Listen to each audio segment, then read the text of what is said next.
So as we get started this morning, the question I have for us, again, relates to worry, right? We talked last week and we kind of established that we all worry. Some of us only worry sometimes, and that's a real blessing. I think most of us worry a lot. I think oftentimes we worry about lots of things. Sometimes we're really worried about a few things. And as we talked about, sometimes we're not even sure what we're worried about. We're just worried. So my question is, what is that one thing? Like, man, if you had this, if you just had it, you'd stop worrying. You wouldn't worry anymore. If you just had that one thing, it would all be set. So that's what I want to talk about today. What is the thing? What is the thing that would help? So we're continuing the series that we're in called Worry Weary. And the reason I call this series what I do is because worrying is exhausting. When we spend our time, or most of our time, worried, it just wears us out. So I think it's really worth spending time understanding how to become free from worry, or at least worry less. Right, so that's what we're kind of looking at in this series. Is it possible to worry less, maybe approach a path of worrying very little? And I think in order to do that, there's a lot of things we want to look at and we want to understand. But a key part of understanding is understanding our relationship with worry. Like where does it come from?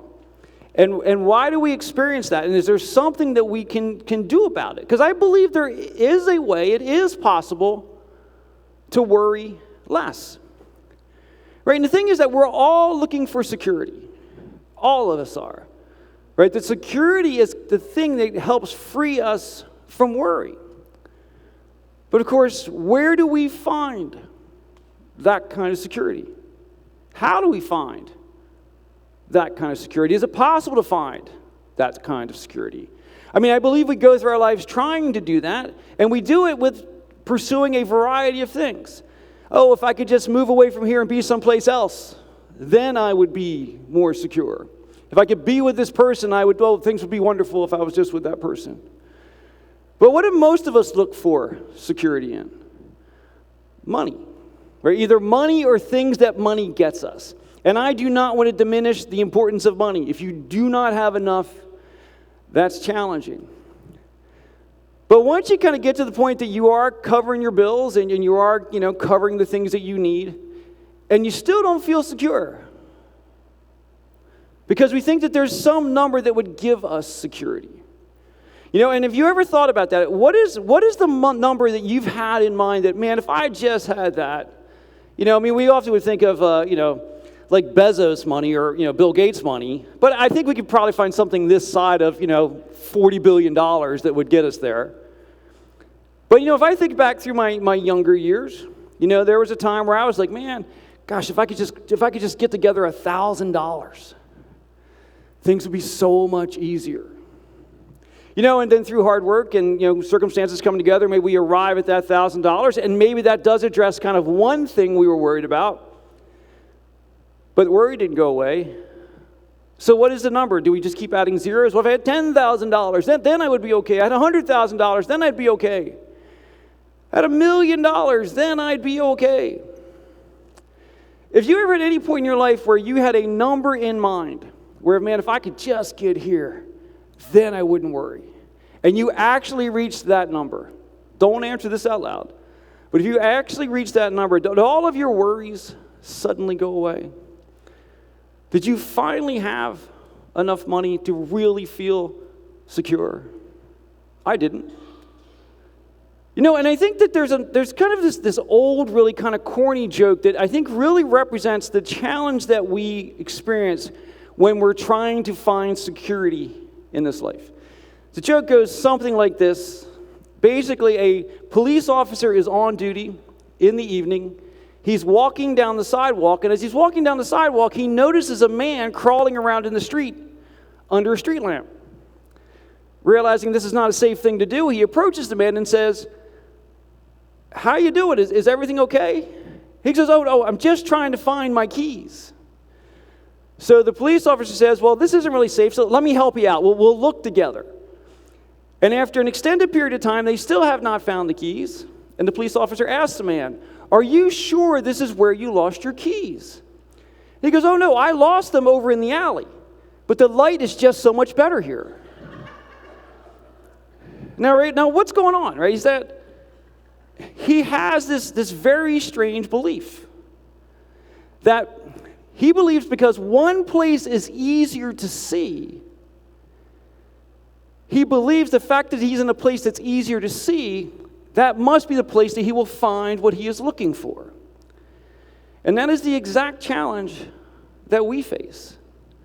That as we look around, this life that we are in the midst of is much easier to see than the kingdom of God. And so when we are pursuing security, when we are pursuing wholeness, when we are pursuing freedom from worry, we often focus on the things that we can see, when maybe they're never going to provide what we need. And Jesus actually talks a lot about this. He actually goes through a narrative kind of laying out what's going on. And that's what I wanted to look at today. I wanted to keep the message a bit shorter today because I know it was going to be hot. So you guys have heard me say this before. I'm going to keep this one short. I'll do the best I can. All right? But Jesus does talk specifically about this. So in the few minutes we have this morning, I want to really walk through kind of what Jesus talks about here. And so Jesus says this. He says, do not store up for yourselves treasures on earth, where moths and vermin destroy, where thieves break in and steal. So Jesus is saying that if you pursue treasures on this earth, in other words, in this life, or the things we find in this life, realize those things are temporary. You know, he kind of puts it in pretty stark terms, right? Moths are going to eat it, rats are going to get it, people are going to steal it.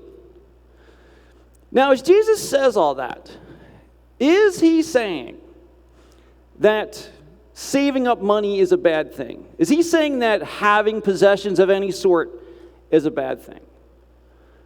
No, right? You know, we need money to do things. I mean, the Bible talks a lot about the importance of being responsible with money, right? Actually saving for the future, being prepared for things. So he's not talking about that because actually Proverbs 13 actually says that a good man leaves an inheritance to his children's children.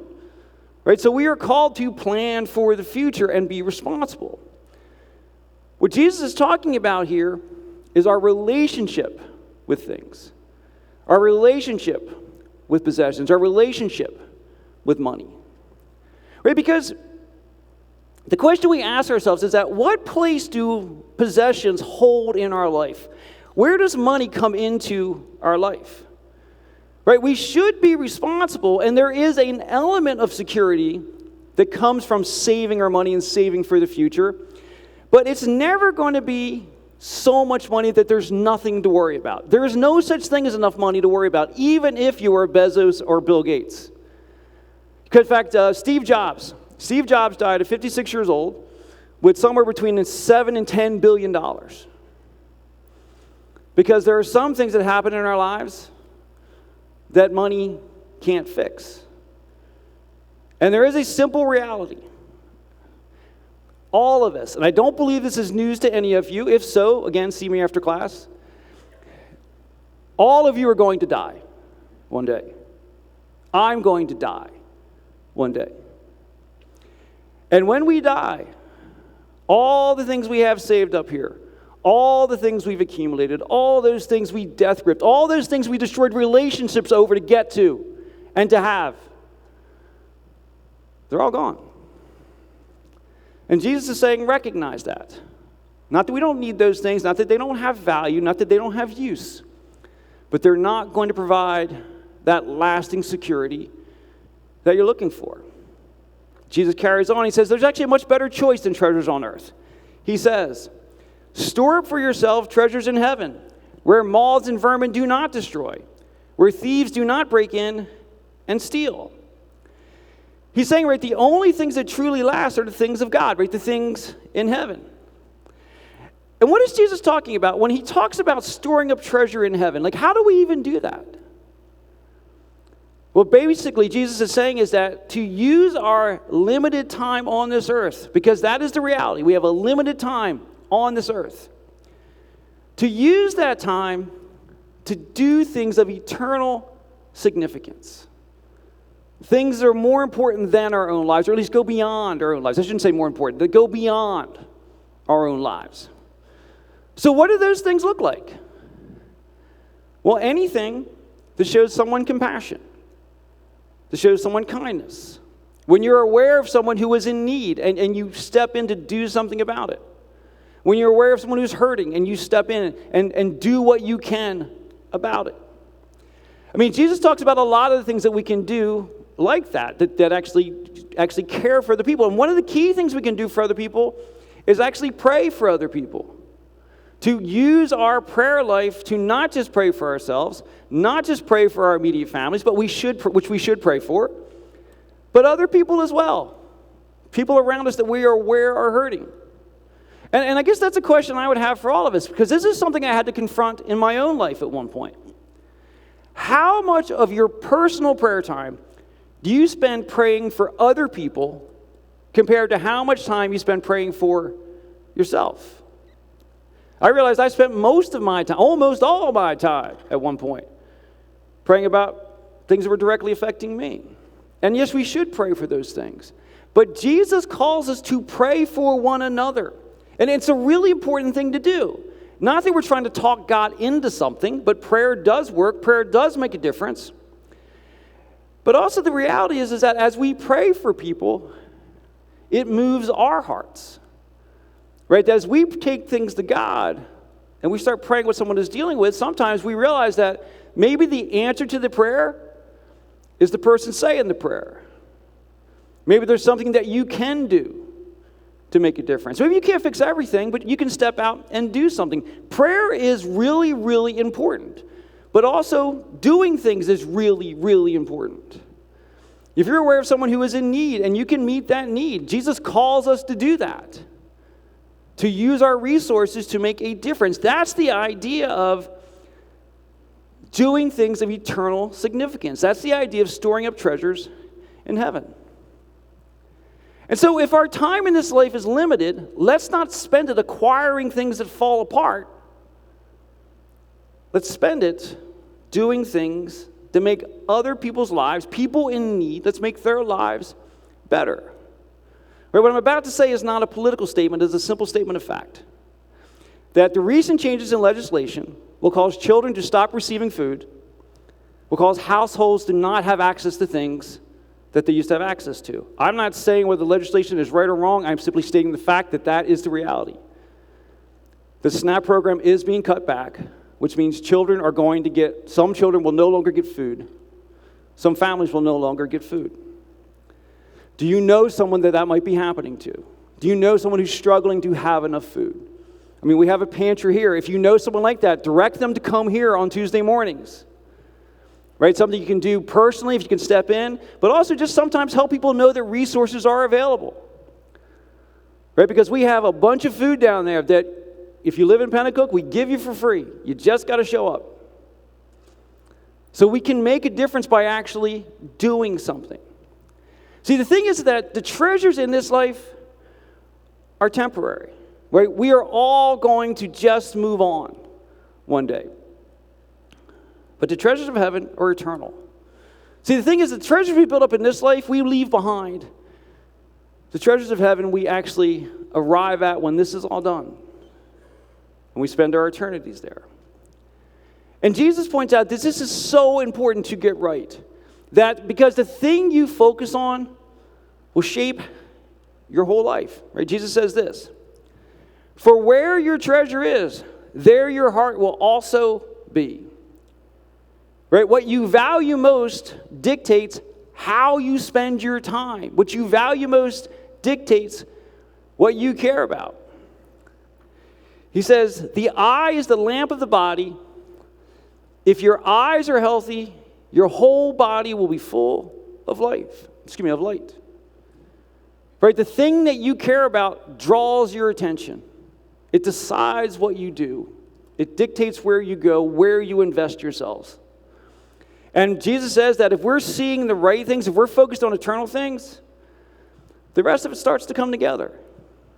That the act of being responsible as we are led to be responsible, of caring for people as we are called to care for people, the rest of it just starts to fall into place and come together.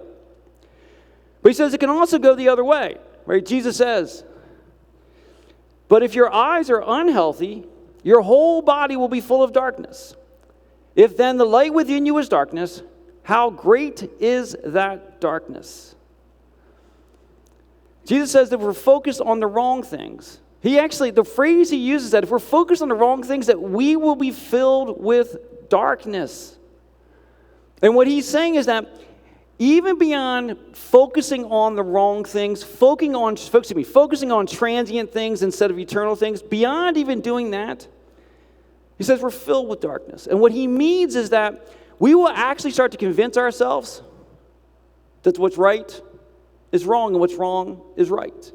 That we will actually justify our actions when we make decisions where we pursue our own personal gain, our own personal desires, over caring for those in the world around us that we can care for. He says you're going to talk yourself into it and say, you know, that's actually fine.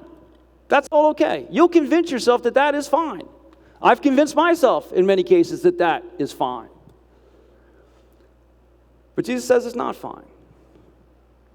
That if we have the opportunity to support someone in need, to care for someone in need, Jesus says that we should do that. He says what you're going to do is spend the little bit of time you have in this life moving further and further from eternal things because we're so focused on the transient things, the things that do not last. And it's interesting, and one of the things that I love, when we look at Jesus kind of in a discourse with people, kind of telling people something and talking about something, he does a really great job of kind of anticipating what people are thinking. And I was kind of thinking, as I kind of think back through the years, as I initially read these verses, I know what I was thinking. And he heads it off. He goes, I know what you're thinking. You're thinking that I don't have to make a choice. I mean, I can have both, right? Like that, I can lead my life in such a way that I can pursue the things of this life in this life, but I'll do it in a way that works so that when I do die and I go to heaven, I'll have a bunch of treasure stored up there as well. I can have both. Why not? Jesus doesn't seem to think that's the case. Jesus says, if you think that's the case, you kind of misunderstand. Jesus says, no one can serve two masters. Either you will hate the one and love the other, or you'll be devoted to the one and despise the other. You cannot serve both God and money. Jesus is saying, I know you think you can serve both. You go, hey, they're just treasures, right? I'll run along, I'll carry one treasure for a while, then I'll put that one down, I'll pick up the other one. And Jesus says that if that's what you're thinking, you misunderstand. Because each treasure, each focus, each viewpoint, each priority comes with a master. That if we're focused on the things of this life, our master is money. That is the simple fact. But if we pursue things that are eternal, our master is God. Now, as I say that, I'm like, I like having, uplifting, fun sermons, but this is a tough one, right? This is a tough one. But the reality is that if we focus on the things we can have in this life above the things Jesus calls us to, of caring for people, serving people, reaching people, there's one way that life works. We spend our time to get more money, and we spend our money to get more stuff. That's how it works. But if we pursue eternal things, what are we doing? We spend our time and our money looking for how we can care for people, looking for how we can change people's lives, looking for how we can move in someone else's life, how we can lift up the burden for someone else. We spend our time and our money in a way that makes a deep difference in lives of those who need support. Now, one of the things I want to point out is that phrasing, right? We often think about spending our money, right? We spend our money because our money is a limited resource, right? We spend it. When you spend your money, what happens? You have less. What happens when you spend your time? Time is a finite resource. When you spend it, there's less left. And as I said, one day we're all going to die. Right now, and it's interesting for me because as I was preparing this message, as some of you know, I had what for me is a pretty significant birthday a few weeks ago. I turned 60 years old. Didn't expect that to happen, first of all. I was as shocked as anybody, right, sort of thing. I made it this far. But here's the thing. Being the kind of person I am, I'm a data person. I like to dig into data and so forth. So I looked. What is my expected lifespan, or at least my expected productive lifespan? According to the actuarial tables, I have roughly 1,000 weeks of productive life left. 1,000 weeks. That is going to go by in the blink of an eye. So what am I going to do with it? Because every day that goes by that I don't do something with it, that day's spent. It's not coming back. How many weeks do you have left? How do you want to use those weeks? What do you want to focus on in the weeks that you have left? Because all of our lifespans can be counted in weeks. If I say I have 20 years left, I go, 20 years, that's nothing. 1,000 weeks? Uh-oh. All right. I think I've told you guys this before, as I saw my 60th birthday coming up, this was not an original idea. I read about someone who did this. They actually created 2 jars of marbles. One jar has how many weeks you have left. The other jar starts out empty. And then every week that goes by, you pick up one marble and you put it in the other jar. And at first, the remaining jar is really full, and the past one's really empty. But I'm a few months into this at this point. The other jar is starting to get fuller. And none of that time's coming back. And the opportunity we have to do things of eternal significance is ticking by. And so we have to decide, what are we going to do? Are we going to turn our attention from things of temporary value to things that are of lasting value? What master do we want to choose to serve with our time? That we are all invited to do this, right? It is never too late to redirect how you spend your time. Whatever time you have left in this life, you can do so much with it. And it's never too early as well. There are many things that I wish I would have done differently earlier in my life. The list is long. But that doesn't mean I can't change things now. It doesn't mean you can't change things now. And I'm not saying that anyone is, if your focus is elsewhere, I'm not saying that you're a bad person. I'm simply saying that Jesus invites us to do something more. To be his people, to be his family, to be his representative on this earth. Because we are surrounded by people in need. We are surrounded by people who are hurting. Sometimes it doesn't even take money to make a difference. Right? Just if you know someone needs to go grocery shopping, give them a ride because they can't get themselves there. Right? If things are too heavy for them to carry them for them. Right? These are all things that we can do with our lives, with the limited time we have in this life. And that's the invitation that Jesus extends to us with our lives. So this morning what we do is, as we do once a month, is we actually celebrate communion together this morning. And as we celebrate communion, what we celebrate is this fact that we are invited into the family of Jesus, to sit down with him together at the table, to embrace the gift of being part of his family. And that being part of that family comes with so many privileges. But it also comes with responsibilities.